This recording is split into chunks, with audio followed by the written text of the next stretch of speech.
परमेश्वर के धन्य नाम की स्तुति और महिमा हो, जय मसीह के। जिसने हम सबों को इस प्रकार प्रभु की उपस्थिति में बैठने के लिए अनुग्रह और अवसर प्रदान किया। हम परमेश्वर को हृदय से धन्यवाद दें। जब हम प्रभु की उपस्थिति में आते हैं, बड़े भय और भक्ति के साथ आना चाहिए, क्योंकि वो जलन रखने वाला परमेश्वर है। परमेश्वर हमारे दिलों को, दिमागों को, हमारे विचारों को, हमारी समस्याओं को, सब कुछ प्रभु जानते हैं। इसलिए हम बड़ी नम्रता और दीनता के साथ प्रभु की उपस्थिति में बैठे, जिससे कि प्रभु हमारे दिलों से बात करे। हम पापियों से परमेश्वर ने कितना अधिक प्रेम किया, और उस प्रेम के कारण हम आज प्रभु की उपस्थिति में है। यीशु मसीह ने हम पापियों के वास्ते अपने आप को सूली पर दे दिया और मरकर फिर से जिंदा हुआ, और आज पिता की दाहिनी ओर विराजमान है और शीघ्र आने वाले भी है। उस महान प्रभु की उपस्थिति में बैठकर प्रभु के वचन को सीखना एक सौभाग्य की बात है, और उस सौभाग्य के लिए हम परमेश्वर को धन्यवाद दें। परमेश्वर के पवित्र आत्मा हम सबों को अनुग्रह दे कि हम इन सच्चाइयों को समझकर उसके अनुसार जीवन व्यतीत करने वाले बन सके।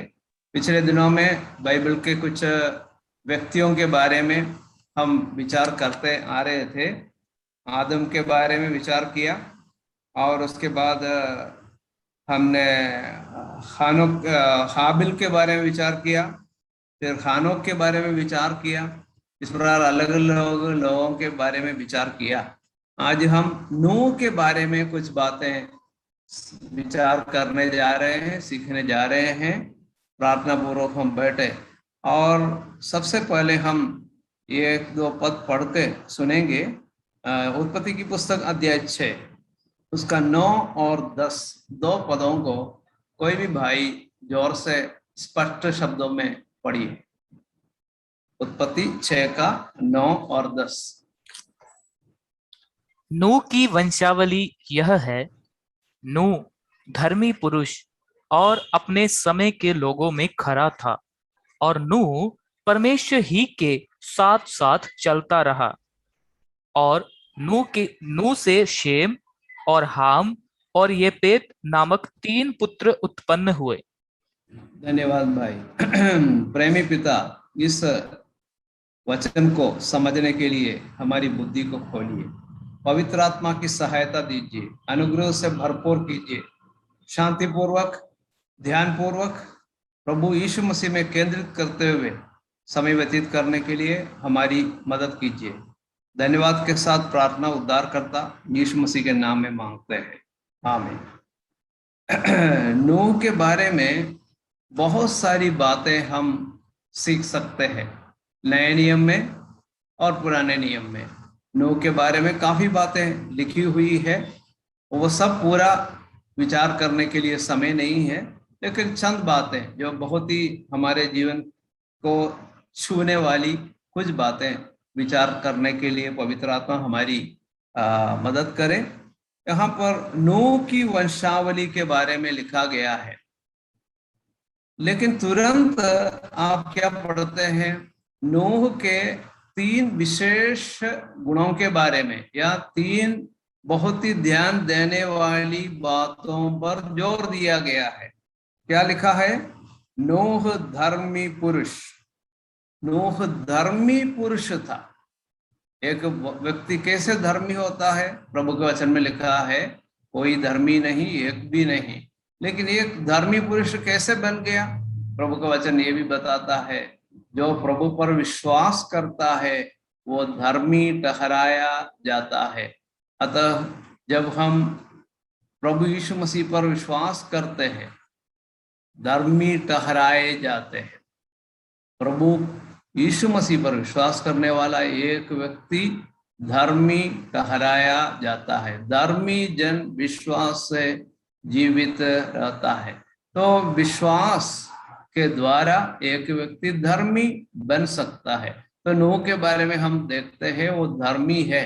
इसका मतलब है नूह ने प्रभु पर पूरा पूरा भरोसा रखा, पूरा पूरा विश्वास किया, पूरा पूरा आधार माना है। परमेश्वर ही मेरा जीवन का आधार है, मेरा बल है, मेरा सहायक है। इस प्रकार पूर्ण रीति से परमेश्वर पर नूह ने विश्वास किया, तब जाके वो धर्मी ठहरा। तो इस प्रकार वो धर्मी बना। दूसरी बात, वो अपने समय के लोगों में खरा था। अपने समय के लोगों में खरा था। क्यों ऐसा बताया गया है?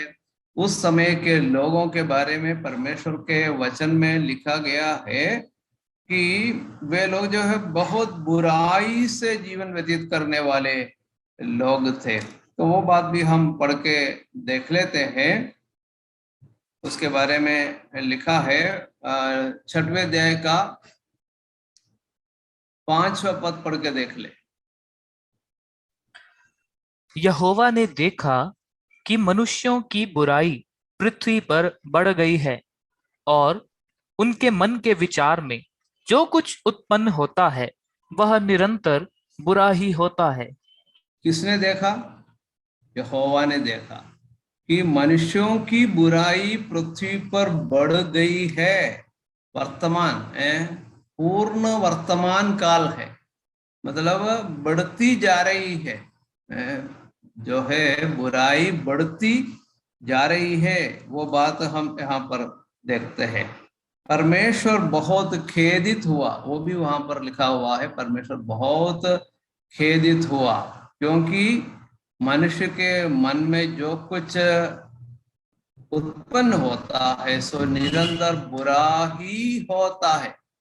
थोड़ा बहुत अच्छाई भी है, थोड़ा बहुत बुराई भी, ऐसा नहीं, बुराई ही होता है, ऐसा लिखा है। तो बहुत बड़ी बुराई उस समय में हुआ। तो हम समझ सकते हैं क्यों ऐसी बुराई हुई। ये भी एक विचारणीय बात है। तो हम 6वें अध्याय के पहले पद को पढ़ेंगे तो आपको थोड़ा सा आइडिया मिल जाएगा। 6 का 1 भी पढ़ेंगे उसके साथ।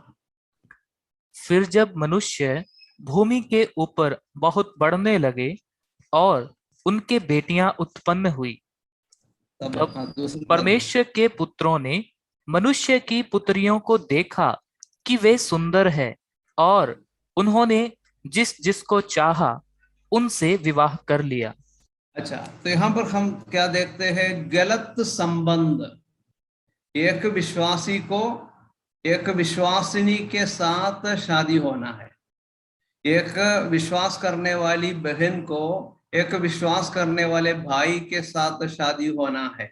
अन्यथा क्या होता है? परमेश्वर के सन्मुख गलत है। तो यहाँ पर क्या होने लगे? हम देखते हैं परमेश्वर के पुत्रों ने। ये परमेश्वर के पुत्र कौन है? कुछ लोग सोचते हैं ये स्वर्गदूत है, लेकिन स्वर्गदूत नहीं है, क्योंकि स्वर्गदूतों की शादी ब्याह नहीं होती है, तो वे लोग शादी नहीं करते हैं। तो इसलिए स्वर्गदूत नहीं है। फिर कौन है परमेश्वर के पुत्र? ये परमेश्वर के पुत्र शेत की संतान है, आदम की एक संतान, यानी एक पुत्र। कौन था? शेत। और शेत के वंशावली में जितने भी लोग थे वे लोग भक्त लोग थे, परमेश्वर पर भरोसा रखने वाले लोग थे। तो 5वें अध्याय आप पढ़ेंगे तो आपको समझ में आएगा। लेकिन 4थे अध्याय के आखिरी भाग में केन की संतति के बारे में हम पढ़ते हैं। वे लोग परमेश्वर पर भरोसा रखने वाले नहीं थे, परमेश्वर से दूर जाने वाले लोग थे, परमेश्वर से बहुत दूर चलते थे, क्योंकि केन परमेश्वर की उपस्थिति को छोड़कर नोद देश में जाकर रहने लगे। परमेश्वर की उपस्थिति को वे लोग नहीं चाहते थे, लेकिन इसलिए उनके जन्म और मृत्यु के बारे में साफ साफ लिखा नहीं है। विशेषकर उनकी मृत्यु के बारे में लिखा ही नहीं कि उनकी मृत्यु कब हुई, क्योंकि दुष्ट की मृत्यु से परमेश्वर प्रसन्न नहीं होता है, इसलिए उनकी मृत्यु के बारे में लिखा नहीं। जबकि आप 5वें अध्याय पढ़ के देख लीजिए, 5वें अध्याय में जितने भी शेत की वंशावली में जितने भी लोग थे उन सब के बारे में आप पढ़ सकेंगे। तत्पश्चात वह मर गया, तत्पश्चात वह मर गया, तत्पश्चात वह मर गया। इस प्रकार जो है शेत की वंशावली के जितने भी लोग थे उनके बारे में लिखा हुआ है। भक्तों की मृत्यु यहोवा के सन्मुख अनमोल है, तो इसलिए भक्तों की मृत्यु के बारे में जरूर लिखा है, अभक्तों की मृत्यु के बारे में लिखा नहीं, क्योंकि उससे परमेश्वर प्रसन्न नहीं होता है। एक अभक्त की जिंदगी से परमेश्वर प्रसन्न नहीं होते हैं, उसी प्रकार एक अभक्त की मृत्यु से भी परमेश्वर प्रसन्न नहीं होता है, जबकि एक भक्त के जीवन से परमेश्वर प्रसन्न होता है, एक भक्त की मृत्यु से भी परमेश्वर प्रसन्न होता है। लेकिन 6वें अध्याय में जब प्रवेश करते हैं बातें बिगड़ गई। किस प्रकार बिगड़ गई? तो गिनती बढ़ गई है ना, वहां जो है जनसंख्या बढ़ गई, लेकिन साथ साथ बुराई भी बढ़ गई। किस प्रकार बिगड़ गई? उसका कारण है एक गलत संबंध, वैवाहिक संबंध गलत हो गया।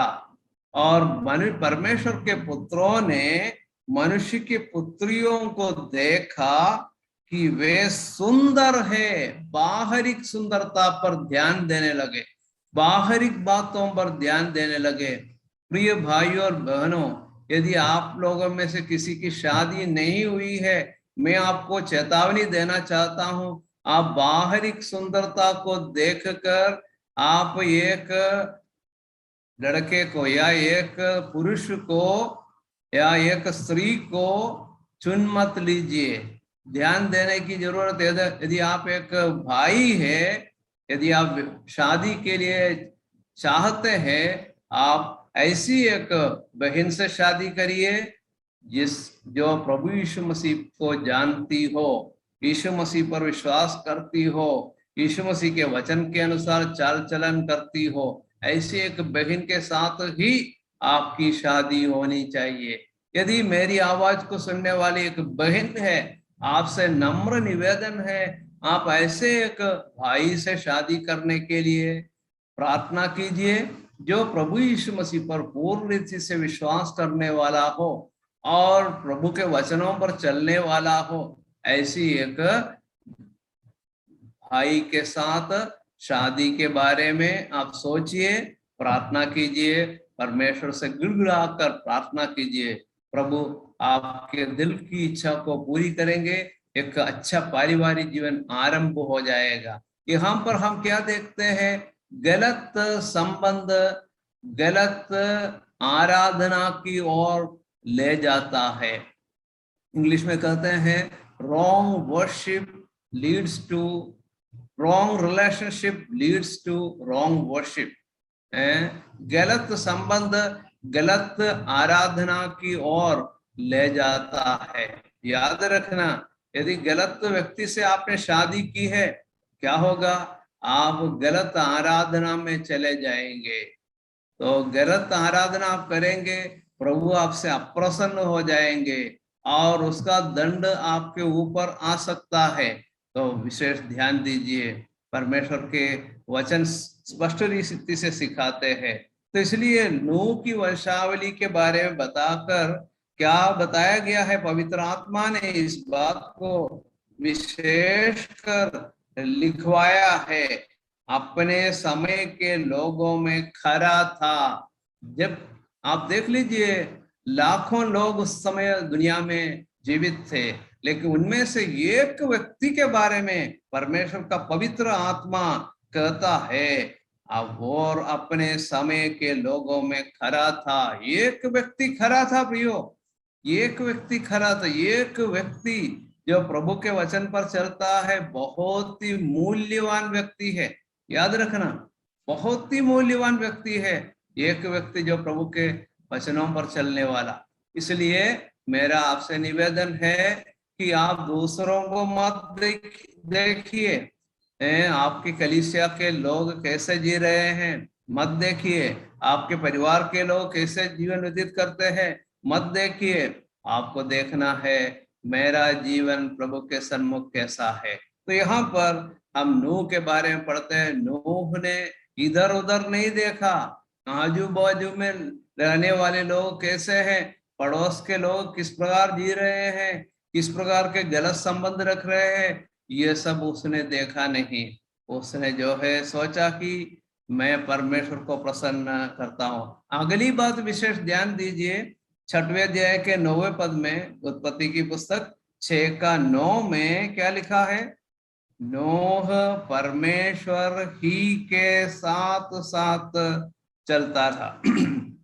दो शब्द विशेष कर आप ध्यान दीजिए, परमेश्वर ही के साथ।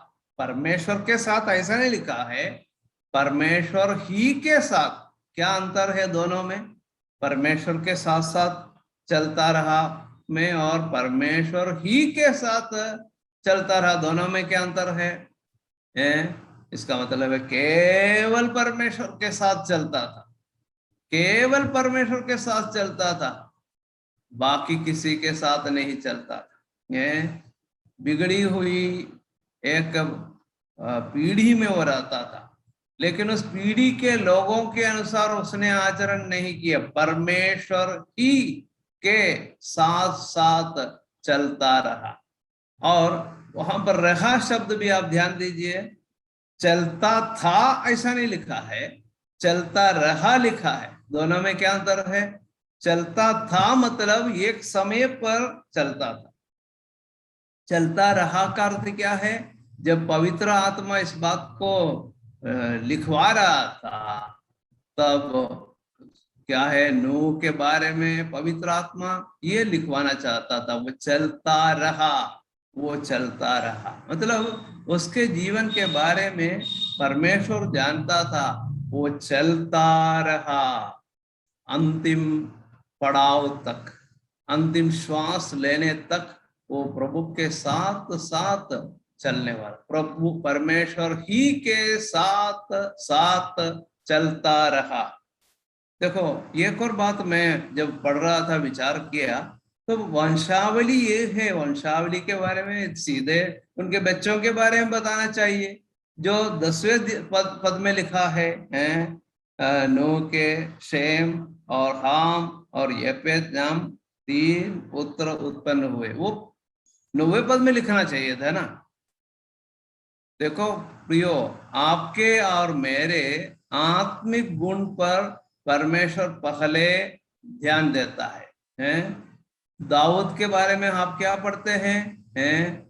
वो मेरे मन के अनुसार है, he is a man after my own heart, मेरे हृदय के अनुसार एक व्यक्ति है। कौन? दाऊद, है ना। दाऊद के कद को, बाहरिक जो है ढील डोल को किसने देखा? शमूएल ने देखा, अमीनादाब को देखा, और बाकी सभी भाइयों को देखा, शम्मा को देखा, तो सबको देखा तो उनका ढील डोल अच्छा है। शमूएल ने सोचे इसी को अभिषेक करना है, लेकिन परमेश्वर ने कहा नहीं नहीं नहीं नहीं, 7 लोगों को प्रभु ने इनकार कर दिया। अब एक और है, 8वां व्यक्ति, वो है दाऊद। वो वहां पर पृष्ठभूमि में आया भी नहीं, उस दृश्य में उसका कोई स्थान नहीं था, क्योंकि वो छोटा था, वो भेड़ बकरियों को चराने वाला लड़का है, उसके बारे में क्या सोचे। लेकिन परमेश्वर ने कहा नहीं नहीं। तब शमूएल ने पूछा और कोई है? यिशै से पूछा और कोई तेरा संतान है? हाँ, एक छोटा है, वो भेड़ बकरियों को चरा रहा है। अच्छा कहा कि उसको बुला लो, जब तक वो नहीं आए तब तक जो है हम जो है इस कार्यक्रम को आगे नहीं बढ़ाएंगे, वो उसको आने दो। तो दाऊद बुला लिया गया, दाऊद आ गया, तब परमेश्वर ने कहा यही है, यही है, इसको अभिषेक कर। तो हम क्या देखते हैं प्रियो, परमेश्वर जो है एक व्यक्ति के बाहरी गुणों पर ज्यादा महत्व नहीं देते, आंतरिक गुणों पर ध्यान देते हैं। ये मुझे बहुत बहुत प्रेरणा देने वाली एक बात ठहरी है प्रियो।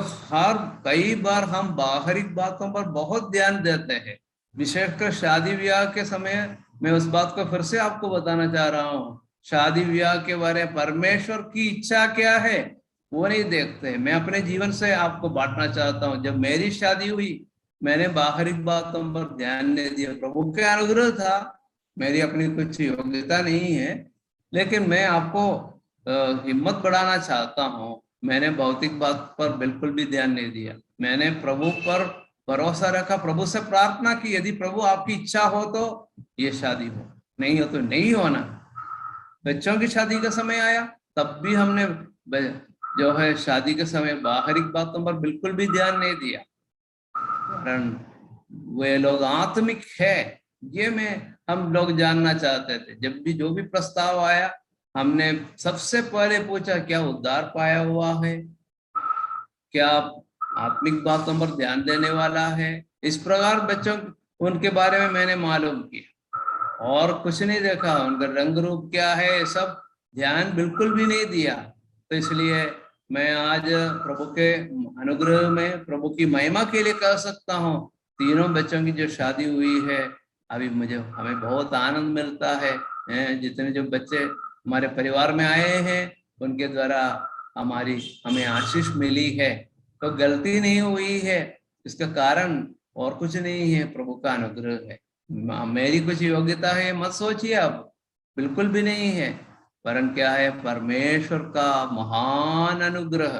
तो उस महान अनुग्रह के कारण जो है, मेरी शादी के समय, बच्चों की शादी के समय भी सही सही व्यक्तियों से शादी होने के लिए प्रभु ने अनुग्रह दिया, प्रभु ने वहां काम किया, और कुछ भी नहीं है। तो यहाँ पर नूह के बारे में हम पढ़ते हैं।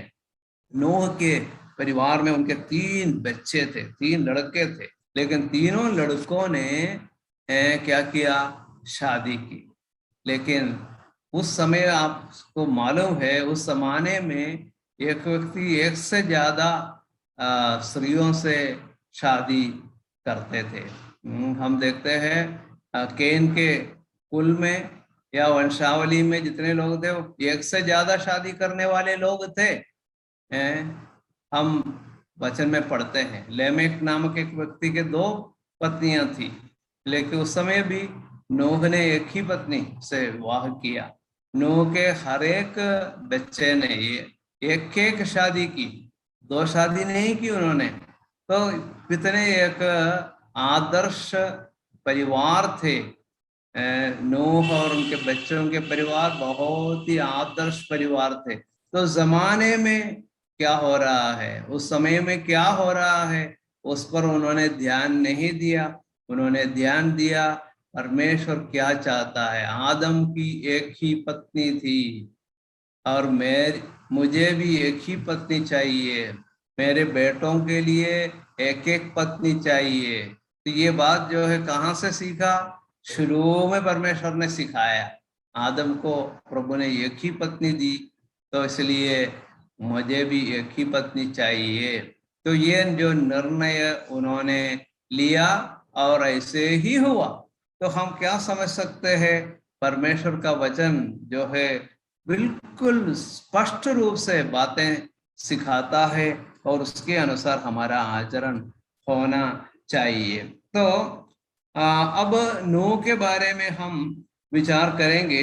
थोड़ा नूह की वंशावली को आप ध्यान दे, आपको समझ में। हनोक का पुत्र मतुशले, और मतुशले का पुत्र लेमेक, और लेमेक का पुत्र नूह है। जब मतुशले का जन्म हुआ, हनोक ने क्या नाम रखा है, हनोक ने नाम मतुशले। मतुशले का अर्थ है जब वो मरेगा तब वो घटेगा, जब वो मरेगा तब वो घटेगा। एक प्रकार भविष्यवाणी की। आपको ज्ञात होगा, मतुशले जब मर गया तब जल प्रलय हुआ था। ठीक जिस प्रकार नाम रखा गया था, उसी प्रकार जब मतुशले की मृत्यु के समय जल प्रलय हुआ। फिर मतुशले के बाद में लामेक हुआ, लामेक के बाद नूह हुआ। तो नूह को जब जन्म हुआ तब उनका नाम रखा, आप पढ़ के देख सकते हैं 5वें अध्याय में उसके बारे में लिखा है, 5 का 29। 5:29 में उनको किस प्रकार नाम रखा हम पढ़ते हैं। उत्पत्ति 5:29 पढ़ के देख ले क्या लिखा। उसने यह कहकर उसका नाम नू रखा, यहोवा ने जो पृथ्वी को शाप दिया है उसके विषय यह लड़का हमारे काम में और उस कठिन परिश्रम में जो हम करते हैं हमको शांति देगा। हमको शांति देगा। और नूह के नाम का अर्थ है शांति या विश्राम, शांति या विश्राम। तो यहाँ पर हम पढ़ते हैं यह लड़का हमारे काम में और उस कठिन परिश्रम में जो हम करते हैं हमको शांति देगा या हमको विश्राम देगा। देखो किस प्रकार नाम रखा है, शांति, है ना। नूह का नाम जब पुकारते थे क्या है, इब्रानी भाषा में शांति शांति करके बुला रहे थे, या विश्राम विश्राम करके उस व्यक्ति को बुला रहा था। तो दिल में बड़ी तसल्ली देने वाली बात है। ये लड़का शांति देगा, ये लड़का विश्राम देगा। जब यीशु मसीह का जन्म हुआ तो यीशु मसीह के द्वारा लोगों को शांति मिली, आनंद मिला, और यीशु मसीह ने लोगों को बुलाया, हे सब परिश्रम करने वालों, बोझ से दबे हुए लोगों, मेरे पास आओ, मैं तुम्हें विश्राम दूंगा। यीशु मसीह विश्राम देने वाला है। मैं तुम्हें शांति दिए जाता हूँ, जैसे संसार देता मैं नहीं देता, मैं अपनी शांति तुम्हें देता हूँ। यीशु मसीह ने अपनी शांति, वो शांति क्रूस पर प्रभु यीशु मसीह ने कायम की है। शांति यीशु मसीह ने स्थापित की है क्रूस पर, है ना। क्रूस पर यीशु मसीह ने शांति को कायम की है। तो हम क्या समझ सकते हैं, यीशु मसीह ने अपने क्रूस की मृत्यु के द्वारा शांति की स्थापना की है। वो शांति मुझे और आपको प्रभु देता है, और वो शांति स्थायी शांति है। उस शांति में डर नहीं है। प्रभु यीशु ने कहा तुम्हारा मन व्याकुल ना हो, तुम न घबराओ, मैं देता हूं शांति, और अपनी शांति मैं तुम्हें देता हूं। तो यीशु मसीह की शांति में डर नहीं है, व्याकुलता नहीं है, वो शांति देता है। यहाँ हम नूह के बारे में पढ़ते हैं, नूह के नाम का अर्थ है शांति। सच में वो शांति देने वाला था। हमारे प्रभु यीशु मसीह शांति का राजदूत है, और नूह के द्वारा शांति मिली। किसको शांति मिली? सारे संसार को शांति देने के लिए उसने संदेश सुनाया। बारिश होने वाली है, बाढ़ आएगी, जल प्रलय होगा, दुनिया खत्म हो जाएगी, बचने के लिए इस जहाज के अंदर प्रवेश करो, मन फिराओ। लेकिन वो संदेश किसी ने ग्रहण नहीं किया, शांति का संदेश लोगों ने ग्रहण नहीं किया। इसलिए प्रभु यीशु ने कहा जैसे नूह के समय था वैसे मनुष्य के पुत्र का समय भी होगा। यीशु मसीह के आगमन का समय बहुत निकट आया है, और आज हम प्रचार कर रहे हैं यीशु मसीह पर विश्वास करो। लेकिन नूह के समाने जैसे आज भी लोग जो है अनसुनी करके आगे बढ़ते हैं, यीशु मसीह को सुसमाचार सुनने को तैयार नहीं होते हैं, तो बात आज भी सच है। लेकिन प्रिय भाइयों और बहनों, मेरा और आपका उत्तरदायित्व तो है आने वाले जो दंड है उसके बारे में चेतावनी दो, लोगों को शांति का संदेश दो। शांति का सुसमाचार सुनाने के लिए प्रभु ने मुझे और आपको रखा है। नूह ने भी उसी का प्रचार किया, शांति का संदेश सुनाया, बचने का संदेश सुनाया, उद्धार का संदेश सुनाया। तो यहाँ हम उस बात को विचार कर सकते हैं। शांति, उसका नाम शांति था, वो शांति का समाचार सुनाया। तो आज हम भी इस बात को याद रखें, प्रभु पर हमें भरोसा रखते हुए अपना शेष जीवन व्यतीत करने की आवश्यकता है। हम आगे 6वें अध्याय में जाएंगे, 6वें अध्याय के 13 पढ़ेंगे, 6 का 13।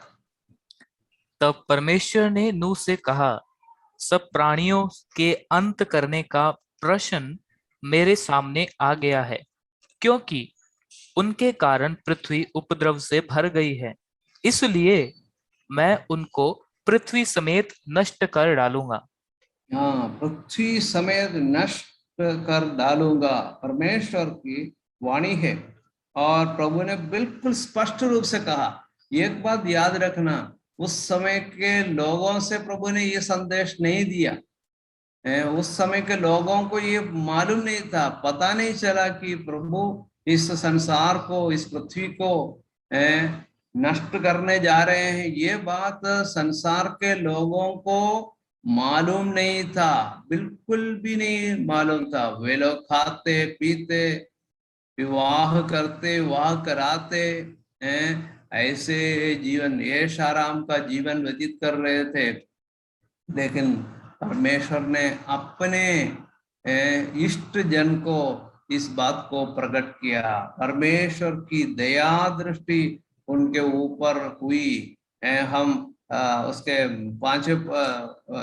8वें पद पढ़ते हैं, परंतु यहोवा की अनुग्रह की दृष्टि नूह पर बनी रही। प्रभु के साथ, परमेश्वर ही के साथ साथ चलते रहने वाले के साथ क्या हुआ? यहोवा की अनुग्रह की दृष्टि हुई। तो हम क्या समझते हैं कि परमेश्वर की दया दृष्टि या अनुग्रह की दृष्टि नूह पर बना रहा, तो हम पढ़ते हैं। तो इस प्रकार जो है नूह जो है परमेश्वर का संदेश वाहक बन गया, दूसरों को चेतावनी देने वाला बन गया और परमेश्वर की इच्छा के अनुसार चलने वाला बन गया। और अगली बात हम नूह के बारे में पढ़ते हैं, 6 का 22 पढ़ेंगे। 6 का 22। परमेश्वर की इस आज्ञा के अनुसार नूह ने किया। 7 का 5 भी। यहोवा की इस आज्ञा के अनुसार नूह ने किया। अच्छा, देखो क्या लिखा है, यहोवा की इस आज्ञा के अनुसार नूह ने किया। 2 बार बताई गई है, यहोवा की इस आज्ञा के अनुसार नूह ने किया। 2 बार क्यों बताया गया है? एक बार बताना काफी था, लेकिन 2 बार बताया गया है। परमेश्वर के वचन की एक विशेषता है, एक बात प्रभु के वचन में बार बार दोहराई जाती है, जिससे कि उसके महत्व को हम समझ लें। नूह के बारे में लिखा है, परमेश्वर की इस आज्ञा के अनुसार नूह ने किया। क्या, कौन सी आज्ञा थी? परमेश्वर ने कहा जहाज बनाओ, उसकी लंबाई 300 हाथ, चौड़ाई 50 हाथ, ऊंचाई 30 हाथ। इस प्रकार परमेश्वर ने बताया। गोपेर की लकड़ी से बनाना है। तो सब कुछ परमेश्वर ने उनको क्या किया? इंस्ट्रक्ट किया, उनका आदेश दिया, आज्ञा दी। जैसे परमेश्वर ने कहा वैसे ही नूह ने किया। नूह के बारे में हम इब्रानी के पत्र 11वें अध्याय में पढ़ते हैं। इब्रानी के पत्र 11वें अध्याय का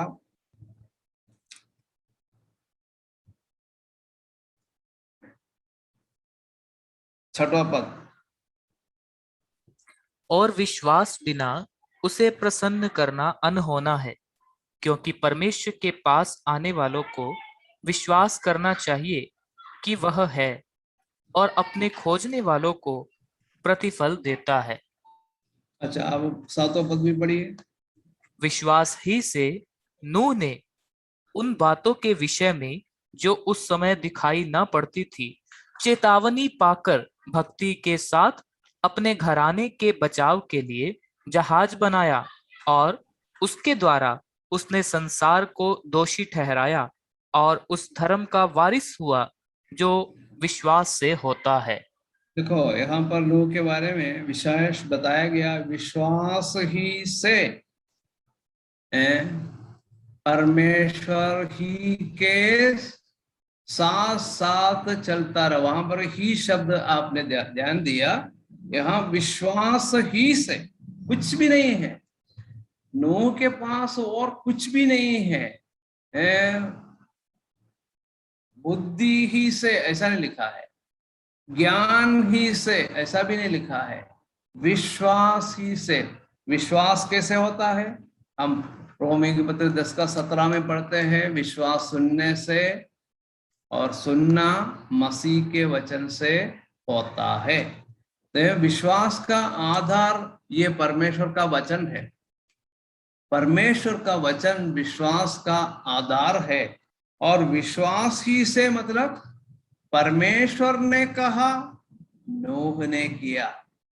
परमेश्वर ने कहा, नूह ने किया। मेरे और आपके जीवन में भी हम इसको तुलना करके बताए हैं। परमेश्वर ने कहा, बेन्नी ने किया। परमेश्वर ने कहा, ओम प्रकाश ने किया। परमेश्वर ने कहा, नथुलाल चौधरी ने किया। ठीक है, सबका नाम मैं ले सकता हूं, लेकिन समय की कमी के कारण नहीं लेना चाहता हूं। तो क्या है, जब परमेश्वर ने कहा, मैंने क्या किया? मैंने किया। नूह से परमेश्वर ने कहा और नूह ने किया। वहां प्रश्न नहीं किया, प्रभु ऐसा क्यों? तो मैंने बारिश नहीं देखी है प्रभु, कैसे बारिश होगी? बाढ़ मैंने देखी नहीं, बाढ़ कैसी होगी? ये सब प्रश्न नहीं किया। जहाज मैंने अभी तक बनाया नहीं, मैं जहाज कैसे बनाऊं प्रभु? और आप बोल रहे हैं 30 हाथ होना, 300 हाथ लंबाई होनी चाहिए और 50 हाथ जो है चौड़ाई होनी चाहिए और 30 हाथ ऊंचाई होनी चाहिए। प्रभु मैं कैसे बनाऊं? नहीं नहीं, इस प्रकार का कोई प्रश्न नहीं है ना। अभी तक ना नूह ने बारिश देखी, न बाढ़ देखी, न जहाज देखा, कुछ भी नहीं। विश्वास ही से प्रभु ने कहा, नूह ने किया। ओ प्रभु को कितनी बड़ी प्रसन्नता हुई, कितनी बड़ी प्रसन्नता हुई। ये बात याद रखना, जब प्रभु आपसे कुछ कहते हैं और उसके अनुसार आप करते हैं, प्रभु को बहुत अच्छा लगेगा। शाबाश प्रभु कहेंगे, अच्छा और विश्वास योग्य दास। प्रभु आपके बारे में, मेरे बारे में कहना चाहते हैं। मैं इस बात को पढ़कर मैं डरता हूं प्रभु के सामने, क्योंकि मेरा जीवन किस प्रकार है प्रभु जानता है। और प्रभु के सामने मुझे डरना चाहिए। केवल एक प्रचार करना या क्लास लेना है एक आसान बात है, लेकिन उसी के अनुसार चलना एक कठिन बात है। उसके लिए परमेश्वर के अनुग्रह की आवश्यकता है। तो इसलिए यहाँ पर हम क्या देखते हैं, पर नूह के ऊपर परमेश्वर की अनुग्रह की दृष्टि हुई, ऐसा हम पढ़ते हैं। तो हाँ, विश्वास किया। विश्वासी से नूह ने उन बातों के विषय में जो उस समय दिखाई न पड़ती थी, चेतावनी पाकर भक्ति के साथ अपने घराने के बचाव के लिए जहाज बनाया। क्यों अपने घर के घराने के बचाव के लिए जहाज बनाया? क्यों बनाया? उसके द्वारा उसने संसार को दोषी ठहराया और उस धर्म का वारिस हुआ जो विश्वास से होता है। ऐसा क्यों? अपने घराने के बचाव के लिए। क्या यह एक स्वार्थता नहीं है? स्वार्थता नहीं है बिल्कुल भी। देखो, यीशु मसीह की मृत्यु के बारे में हम क्या पढ़ते हैं? यीशु मसीह की मृत्यु सारे जगत के पापों के लिए थी। बात बिल्कुल सच। लेकिन आप ये भी देख लीजिए, यीशु मसीह की मृत्यु कलीसिया के लिए थी। क्या स्वार्थता है? नहीं। प्रभु यीशु मसीह की मृत्यु सारे जगत के लिए थी और है भी, अभी भी है। सारे दुनिया के लोगों का उद्धार यीशु मसीह की मृत्यु के द्वारा हो सकती है। लेकिन प्रभु के वचन में यह भी लिखा है, कलीसिया के लिए यीशु मसीह ने अपनी जान दे दी। उसने कलीसिया से प्रेम किया और अपने आप को दे दिया। स्वार्थता बिल्कुल नहीं है। और उस प्रेरित करते हैं, उसने मुझसे प्रेम किया और मेरे लिए अपने आप को दे दिया। देखो, प्रभु यीशु मसीह ने, ये सही बात है कि सारी दुनिया के लिए अपना प्राण दे दिया, लेकिन उससे बढ़कर एक बात है, कलीसिया के लिए यीशु मसीह ने अपना प्राण दे दिए। तो इसलिए यहाँ पर अपने घराने के बचाव के लिए जहाज बनाया, बिल्कुल सच बात है। सारी दुनिया के लोगों के लिए जहाज बनाया गया था, उसमें और भी लोग प्रवेश कर सकते थे, उसमें जगह भी थी। अब कई लोग प्रश्न करते, मुझसे भी कई साल पहले एक व्यक्ति ने प्रश्न किया, ये तो जगत सारी दुनिया के लोगों को प्रवेश करने के लिए काफी नहीं है, उसके मुकाबले, मतलब जनसंख्या के मुकाबले जो है एक छोटा जहाज है, तो परमेश्वर के वचन में गलती है, ऐसा प्रतीत होता है। लेकिन उत्तर क्या है, यदि सभी लोग मन फिराते तो फिर इस जहाज में प्रवेश करने की आवश्यकता नहीं होती, जहाज की आवश्यकता थी नहीं। लेकिन ऐसा नहीं थी। उदाहरण के लिए मैं आपको बताऊं, योना ने जाकर निनवे में प्रचार किया, वहां के सभी लोगों ने विश्वास किया। 120,000 लोग, नहीं तो 1,20,000 लोग वहां पर थे, सभी ने विश्वास किया। तो परमेश्वर ने क्या किया, दंड दिया क्या? दंड नहीं दिया। निनवे 40 दिन बाकी है और निनवे उलट दिया जाएगा, मैं निनवा खत्म हो जाएगा, ऐसा प्रचार किया था। लेकिन उस प्रचार के अनुसार क्या परमेश्वर ने किया? नहीं किया। क्यों नहीं किया? क्योंकि वहां के सभी लोगों ने मन फिरा कर, आत्मतपन करके, मन फिरा के, टाट ओढ़कर राख में बैठकर आत्मतपन किया, तो परमेश्वर ने अपनी योजना को बदल दिया, दंड नहीं दिया। इसी प्रकार नूह के जमाने में सभी लोग मन फिराते और नूह के प्रचार को सुनकर विश्वास करते, तो प्रभु क्या करते हैं, जल प्रलय की योजना ही प्रभु जो है कैंसल कर देते, निरस्त कर देते, रद्द कर देते। लेकिन ऐसा हुआ नहीं है। तो इसलिए यहाँ पर क्या लिखा है, अपने घराने के बचाव के लिए एक जहाज बनाया। अपने घराने के बचाव के लिए जहाज बनाया। तो इसलिए नूह ने जो किया है बिल्कुल सही काम है। परमेश्वर को मालूम था केवल नूह और उनके परिवार के लोग इसमें प्रवेश करेंगे, और इसलिए प्रभु ने ऐसा अवसर दिया और उन लोगों ने विश्वास किया। और एक और बात यहाँ पर विचारणीय है, उस जमाने के लाखों लोग या हजारों लोग थे, उनमें से किसी ने विश्वास नहीं किया, लेकिन नूह के बच्चों ने विश्वास किया। कारण क्या है, आप क्या सोचते हैं? उनको अपने पिताजी पर भरोसा था। मेरे पिताजी जो कुछ बोलते हैं सही बोलते हैं, मेरे पिताजी कभी गलत नहीं बोलते हैं। और नूह के वचनों पर उनको भी भरोसा था। ऐसे नहीं थे कि वे लोग जो है बिल्कुल नासमझ थे, बुद्धू थे, इसलिए जो है पिताजी उसके अंदर घुसे तो वे लोग भी घुस गए, ऐसा नहीं। उन्होंने भी विश्वास किया। उनको समझ में आया कि हमारे पिताजी जो कुछ बोलते हैं बिल्कुल सच है। क्या आपके बच्चे आपके बारे में ऐसा कहने पाएंगे? मेरे पिताजी जो कुछ बोलते हैं बिल्कुल सच है। ध्यान देने की एक बात है, क्या है, मेरे और आपके जो वचन है बिल्कुल सच साबित होना चाहिए। यदि आप अपने बच्चों से झूठ बोलेंगे तो बच्चे जो है, आप एक झूठ बोलेंगे तो बच्चे 10 झूठ बोलेंगे। आपका जीवन सही नहीं है तो क्या हो जाएगा, आपके बच्चों में भी उसका प्रभाव होगा, गलत प्रभाव होगा। जिस प्रकार नूह के जीवन के द्वारा एक अच्छा प्रभाव हुआ, उसी प्रकार गलत आचरण से गलत प्रभाव हो सकता है।